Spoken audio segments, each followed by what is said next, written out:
دوستوں، آپ شرابی کے سامنے 11 منٹ بیٹھیں، آپ محسوس کریں گے کہ زندگی بہت آسان ہے۔ فقیروں، سادھوؤں یا سنیاسیوں کے سامنے اگر آپ 11 منٹ بیٹھیں، آپ کو خیرات میں اپنا سب کچھ تحفے میں دینے کی خواہش محسوس ہوگی۔ دوستوں، اگر آپ لیڈر کے سامنے 11 منٹ بیٹھیں، تب آپ محسوس کریں گے کہ آپ کی تمام پڑھائی بیکار ہے۔ اور اگر آپ لائف انشورنس ایجنٹ کے سامنے 11 منٹ بیٹھ جائیں تو آپ محسوس کریں گے کہ مرنا ہی بہتر ہے۔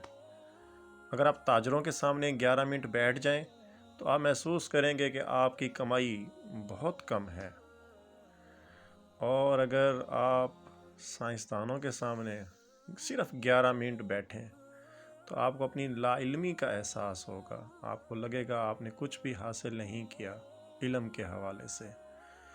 اور اگر آپ اچھے اساتذہ کے سامنے 11 منٹ بیٹھ جائیں تو آپ محسوس کریں گے کہ آپ کو دوبارہ طالب علم بننا چاہیے، آپ کو پھر سے پڑھنا چاہیے۔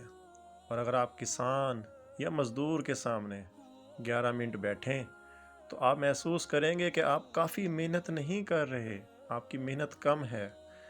اور اگر آپ ایک سپاہی کے سامنے 11 منٹ بیٹھ جائیں تب آپ یہ محسوس کریں گے کہ آپ کی اپنی خدمات اور قربانیاں معمولی ہیں۔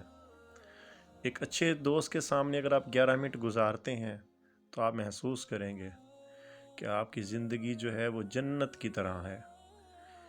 لیکن آخری اور بہترین بات جو آج کی میں آپ کو اس سٹوری میں بتانا چاہتا ہوں، اگر آپ اپنی بیوی کے سامنے صرف 5 منٹ بیٹھ جائیں تو آپ محسوس کریں گے کہ آپ دنیا کے بیکار ترین انسان ہیں۔ ویڈیوز کو لائک اور شیئر ضرور کریے گا۔ آپ کی ٹائم کا شکریہ۔